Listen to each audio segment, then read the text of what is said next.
ইরানকে ক্ষেপণাস্ত্রে কবজা করতে না পেরে এবার নতুন পথ বেছে নিয়েছে ইসরায়েল। ঘনিষ্ঠ মিত্র যুক্তরাষ্ট্রকে দিয়ে এবার পাকিস্তানকে হাত করার উপায় খুঁজছে দেশটি। পাকিস্তানের সবচেয়ে ক্ষমতাধর ব্যক্তি ফিল্ড মার্শাল আসিম মুনিরের সঙ্গে বৈঠক করেছেন মার্কিন প্রেসিডেন্ট ডোনাল্ড ট্রাম্প।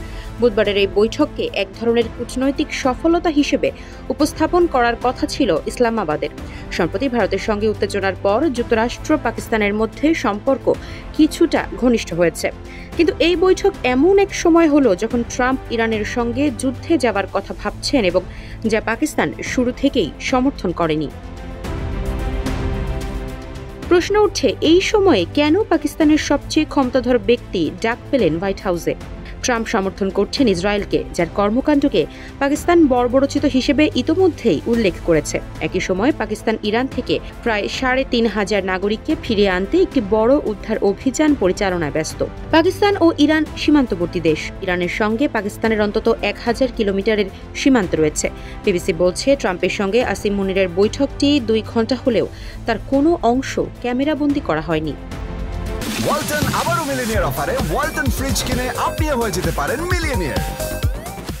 পাকিস্তানের পক্ষ থেকে জানানো হয়, ইরান নিয়ে আলোচনা হয়েছে, তবে কি আলোচনা হয়েছে তা পরিষ্কার নয়। এ নিয়ে পররাষ্ট্র মন্ত্রণালয়ের ব্রিফিংয়ে কিছু অস্বস্তিকর প্রশ্ন উঠেছে। এর মধ্যে সবচেয়ে স্পষ্ট প্রশ্ন ছিল, ওই কক্ষে কি কোনো বেসামরিক রাজনীতিক ছিলেন? এর পরের প্রশ্ন ছিল, তাহলে কি পাকিস্তান গণতান্ত্রিক দেশ? হালকা হাস্যরসের মধ্যে পাকিস্তানের মুখপাত্র জবাব দেন, পাকিস্তান নিঃসন্দেহে একটি গণতান্ত্রিক রাষ্ট্র। এরপর ফিল্ড মার্শালের বৈঠক সম্পর্কে আরও বিস্তারিত জানতে বিদেশি সাংবাদিকদের তিনি সেনাবাহিনীর কাছে যেতে বলেন। পাকিস্তানের সংবাদপত্র দ্য ডনের প্রতিবেদনে বলা হয়েছে, ট্রাম্প মুনিরের বৈঠকে পাকিস্তানের বেসামরিক কোনো কর্মকর্তা উপস্থিত ছিলেন না। মুনিরের সঙ্গে ছিলেন পাকিস্তানের শীর্ষ গোয়েন্দা কর্মকর্তা লেফটেন্যান্ট জেনারেল আসিম মালিক। অন্যদিকে ট্রাম্পের সঙ্গে ছিলেন মার্কিন পররাষ্ট্রমন্ত্রী মার্কো রুবিও এবং মধ্যপ্রাচ্যের বিশেষ প্রতিনিধি হিসেবে নিযুক্ত স্টিভ উইটকফ।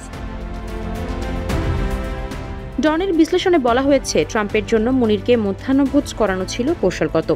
ইরানের পারমাণবিক স্থাপনাগুলোতে মার্কিন হস্তক্ষেপের জন্য ইসরায়েলের চাপ এবং উপসাগরে নীরবে মার্কিন বাহিনী পুনঃস্থাপনের প্রেক্ষাপটে ট্রাম্প এমন একজন অংশীদার খুঁজছেন যার নৈকট্য এবং গোয়েন্দা গভীরতা রয়েছে। ট্রাম্পের চোখে পাকিস্তানের জন্য পুরোপুরি ফিট। ট্রাম্প সাংবাদিকদের বলেছেন, তারা ইরানকে খুব ভালো করে জানে, সবচেয়ে বেশি জানে। মুনিরের সঙ্গে আলোচনাকে ইঙ্গিত করে ট্রাম্প এমন মন্তব্য করেছেন।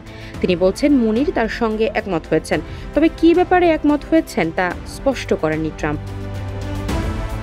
আফসারা নাজ, নিউজ ডেস্ক, ইত্তেফাক।